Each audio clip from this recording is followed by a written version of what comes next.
Throughout my time in Pokerogue, I have completed many challenges from monotype runs, genlock challenges, and even restricting myself to a team of starters based on what I pull from Pokemon cards. However, all those challenges share the same concept of playstyles where I'm able to use a shop to my advantage. If you're familiar with this game, you know how impactful the shop is to have a successful run. But what would happen if we restrict ourselves from that? This means no purchasing potions, revives, and other restorative items. With no shop rewards, we are restricted from key items, held items, final evolutions, form changes, and even capturing mons. I always love a good challenge, and for today's video, this challenge would be based on whether it's possible to beat Pokerogue without using the shop. Guys, if you enjoy my content, please help me out by liking the videos and subbing to the channel. Knowing that there are those that support me greatly motivates me to continue making more content like this. Thanks guys. Okay, so we're gonna be playing Classic, and we have 10 points to work with. Let me show you who we are bringing in. First, we have Magikarp. Once evolved into a Gyarados, it'll be a physical powerhouse with a lot of coverage. Having Moxie as its ability will help boost its attack stage whenever it knocks out a Pokemon. Unfortunately, due to our challenge restrictions without Mega Evolutions from the shop, we are unable to draw its full potential as a Mega Gyarados. Next, let's bring out Sobble. So this guy right here, once evolved into Inteleon, its base speed and special attack will give us the advantage that we need to counter most of our opponents. Considering that we have a huge coverage of moves at our disposal, we can coordinate that with our abilities Super Luck and Sniper to increase our likelihood of critical hits. But again, without the shop, we are unable to draw its full potential from G-maxing. So for our next two mons, they will play the most vital role to help increase our success for this challenge. Since we are restricted from using the shop, most of you may consider that we should bring in a utility mon that will help support our team. For instance, a way to heal the party members or even revive them. However, let me tell you that those methods aren't even necessary. And instead, all we need is a mon with the ability Pickup. This ability is crucial to obtaining items held by Pokemon that you faint in battle. The two that we're going to be bringing in is going to be both Zigzagoon and Sentret. And yes, having multiple pickup mons do work. And now we're down to 7 points. And with this, we're going to use the remainder that we have to allocate that into one single legendary. So, out of all the legendaries that we can choose from, who is it that we're going to bring in? Well, allow me to introduce to you Xerneas. You might be questioning, out of all the legendaries like Rayquaza, Miraidon, and even Zacian, why Xerneas? The simple answer is survivability. The legendaries that I mentioned previously are all triple S tier in their own regard, but without access to the shop, they're restricted from the boost of X items, TM moves, and even form changes that make them as great as they are. And not to mention, without those items, they're not going to stand a chance against a rival or Eternatus. Xerneas will be our best choice, and pretty soon, you'll see why. Okay, and with this, we use up all our points and have completed the roster for the team, so let us begin. To start things off, we'll begin by leading with Xerneas. My Xerneas has access to the move Lumina Crash, which is an insanely powerful psychic move that lowers the special defense stat by 2 stages of any mon that's hit by it. The more that we use this move, the easier it will be for our special attackers to take advantage of their lowered special defense. For now, this is going to be our only move that Xerneas has, so we'll have to swap in with a different party member if we're matched up against a dark type. The first 10 floors is going to pair us against a trainer battle, our rival, and later a boss battle. If we plan to use Xerneas, we're going to have to conserve most of our PP for Lumina Crash since we're unable to obtain Ethers or Lupa Berries. Our rival is going to have 1 starter and 1 flying type from the 9 generations. For her team, she leads with Mudkip. This will be a great time to talk about our second move that Xerneas has, which is Strength Sap. This grass type move heals the user based on the attack stat of the target while also lowering their attack down by 1 stage. We can alternate between this and Lumina Crash anytime we need to heal or deal damage. On floor 10, we encounter a boss Bellsprout with 2 health bars. This means in order to take it out, we will have to break through all the thresholds one at a time. In certain cases, if you're able to deal enough damage, you can actually break through multiple health bars at once. Once all 10 floors are completed, you will get a full party heal similar to the Pokemon Center. This will act as another mechanic of the game that will aid us in healing our team. The next biome will take place in the plains. Since we defeated our rival, we have some EXP charms to amplify the EXP gained from battle. And we also have an Exp All, which will distribute 20% EXP to the rest of the party that's not in battle. For now, we'll use this time to level our team as much as possible until we face against our first gym leader. On level up, Xerneas learns Aurora Beam, which I will use for now. Having a secondary move is always beneficial. Our first gym battle will be against Cress, who mains water types. During this battle, we learn Nature Power, which will be a good move dependent on the terrain or biome. In our case, since Misty Surge is our passive ability, this will give Xerneas access to his strongest move, Moonblast, this early into the game.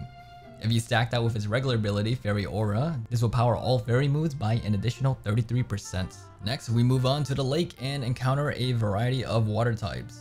We press through until we're greeted again by our rival who wants a rematch. Here, her team is much stronger than before. Her Mudkip and Pidove evolved to their second stage evolution, and she also added a Komala to the team as well. But again, since we have Moonblast, nothing she has will survive. As we proceed, our Sobble evolves into Drizzle, Sentra evolves into Furret, and we end off the biome battling a boss Goldeen. You won't see me do this too often in this video, but I should explain how pickup works. Whenever there's an opposing Mon with certain held items, at the end of battle, any Mon with the ability pickup in your party, whether they were in battle or not, will loot one random item that was held from your opponent. I'll be using this to distribute berries and held items to my party. We made it to the swamp where we will face off against Team Aqua. These grunts will appear on specific floors throughout our run, but eventually will be challenged by the leader. For now, we'll defeat this grunt, which will get us to the level that we need to get Zigzagoon to evolve into Lanoon, and Magikarp will evolve into Gyarados. And then we'll end off this biome battling a boss Shellos. Let's move on over to the tall grass for our next gym battle against Viola, who specializes in bug types. We easily sweep her team with Xerneas by using Moonblast. Now in the cave, I should mention how capturing Mons will work for this challenge. Since we start the game with 5 Pokeballs, we are able to use them if we're lucky enough to capture a Mon. So, we'll just have to use it wisely in this case. Knacklestack will make a great addition to the team since we can optimize Sturdy with Salt Cure. For those that are trying to complete Classic for the first time, I highly recommend using this guy. Drizzle evolves into Inteleon and can now synergize his moves alongside Xerneas for a later battle. On floor 55, we have another rematch against our rival. Most of our team have reached their final evolution stage, but still poses no threat to us. We complete the fight, evolving Knacklestack into Garganacl before ending the biome against a boss Glamora. Here we're gonna have 3 waves of grunt battles against Team Aqua on floors 62, 64, and 66. The XP from the battles will get Xerneas to level 54, which will allow us to learn Geomancy. This move works similar to Quiver Dance, raising our special attack, special defense, and speed by 2 stages at the cost of 2 turns. In those 2 turns, we are susceptible to taking hits, so we will have to be wise when using this setup. Before moving on, we need to get Moonblast as a permanent move, which we'll learn naturally at level 60. Alright, now we are set. Let us fast forward to floor 80. This time we're going to be battling against Gym Leader Gordie with a team of rock types. Since he leads with a Shuckle, we can easily set up with Geomancy here to get our buffs in and then attack when necessary. Anytime we need to heal up, we can just rely on Strength Sap. When used correctly, we're practically invincible. Our next major battle is going to be on floor 95 against our rival. Here, she's going to be leading with a Water Terror Swampert. Again, we can just set up with Geomancy and sweep the rest of her team. On floor 110, we battle Gym Leader Ramos with a team of grass types. Setting up is a bit tricky considering that we have to tank 2 Sludge Waves from Roserade. We're able to survive the first attack, and since our HP was below 25%, most of the berries that held procced, allowing us to heal and boost our stats even more. The rest of the fight was history. We battled the last 2 Aqua Grunts on floors 112 and 114. And last but not least, we get challenged by the Aqua boss Archie. Unlucky for him though, having a Lanoon in front only makes it easier for us to set up with Geomancy. Since the majority of his team consists of Poison and Dark type, we pretty much have every single counter possible to win. While trying to leave the temple, we are stopped by Regigigas. There was a recent update where luck now affects your likelihood of encountering legendaries. We have S-tier luck, which is more useful for getting better items in the shop, but since we're unable to use it, encountering legendaries is pretty cool too. Okay, let's move on up to floor 145 with another rematch against our rival. Her Water Terra Swampert will now have 2 health bars this time, and like always, we can just lead with Geomancy. We'll do this twice to get the +4 boost in our stats, and then regain some health with Strength Sap. After that, we can sweep the rest of her team with Moonblast. She will have a shiny Rayquaza this time with 3 health bars, but even that is not enough to stop us. Before moving on, we will need to transfer some items over from our pickup mons and spread them out to the rest of the team. Our next major battle will be against Aqua boss Archie, and this time he'll come fully prepared. Instead of leading with Lanoon, he'll start off with Ludicolo.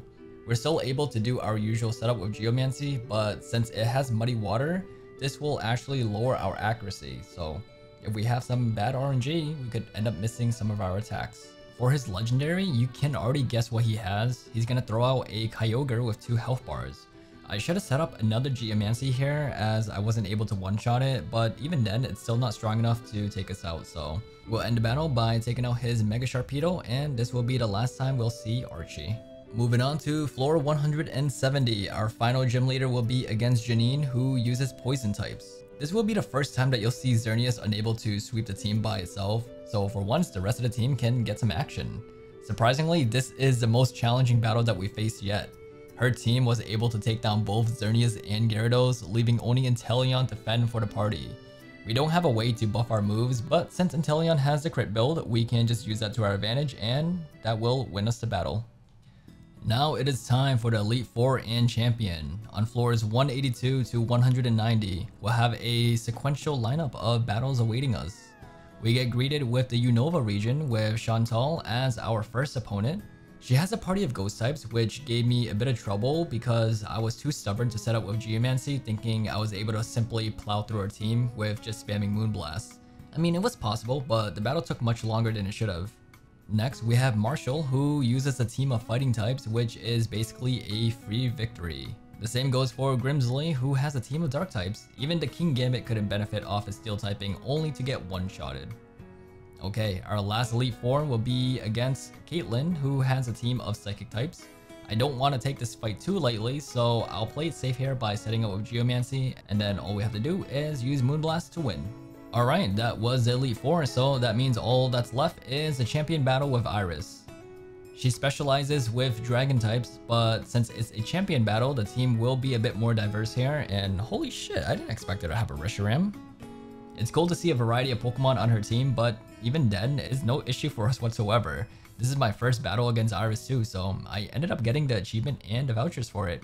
This is going to be the final stretch. Floors 191 to 200 is considered the end. For filler battles, we'll face off against Paradox Mons. Normally, you use this time to get your preparations in order from the rewards since the fights are low difficulty. I mean, look at them, they're like 40 levels lower. But since we're unable to get the rewards, it will be difficult to prepare for the next major battles that awaits us. Alright, the time is here, the long-awaited moment, the final battle against our rival. Her Terra Water Swampert will have 3 health bars. Like always, we're gonna set up with Geomancy, and whenever we need to, we can just use Strength Sap to recover our HP.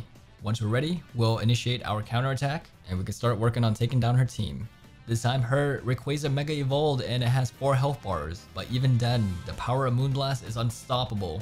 All that's left now is a battle against Eternatus. If you faced this guy before, you already know how challenging it can be. Even if you're fully prepared, it can even defy strategies and overpower your team with its stats alone. So, how can we do this if Sludge Bomb is super effective against us? Well again, we have to play this correctly. Since Geomancy takes 2 turns to set up, that means Eternatus will get 2 Sludge Bombs in. Like I said before, pickup is vital for the strategy to work. Since Sludge Bomb knocks us down below 25% of our health, we're able to utilize the berries that's held. If we weren't able to survive a hit from Sludge Bomb or just didn't have berries in general, this would not be possible with our team. All we need to do is set up once with Geomancy and we can just start the battle from there. One Lumina Crash in itself is able to take down the health bar threshold of Phase 1, and thus commences Phase 2 with the battle against Emax Eternatus. Its HP and stats will fully recover, and it will have access to some new moves as well. Since we have the speed to attack first, we'll use that to our advantage and get in 1 Lumina Crash to lower his special defense by 2 stages. So he's going to play it smart now since we're unable to buff our defense. It's going to utilize Cross Poison to take out Xerneas. But that's okay, Xerneas has fulfilled its role, and now this is where Inteleon will truly shine. With Frost Breath, this attack is guaranteed to crit every single time it's used. And with that, it's able to take down 2 health bars with just 1 attack, leaving it down to 1 attack remaining to secure us the victory. If you're able to get Eternatus down to its final HP bar in its Emax form, then you can just use any Pokeball that you have and it will be a 100% success capture. And with that, we conclude our challenge on beating Classic without using the shop or taking any rewards. Guys, what a challenge. When you first saw the title of this video, did you think that something like this would be possible? I mean, granted, there are multiple ways to do this, and this was the first strategy that came to my mind that didn't involve a support build. Although Xerneas was insanely OP for this specific type of challenge, can you imagine if we played the game normally with full access to the shop? I will say it now, once this video is uploaded, most of the mons that you see, especially Xerneas, will be nerfed, so I apologize for that ahead of time.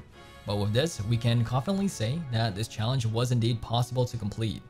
If you're curious as to see what items we skipped out on, I made a tally of every single useful item that we passed up in the description of this video. While you're there, be sure to subscribe and follow me on Twitch where I do all my content live.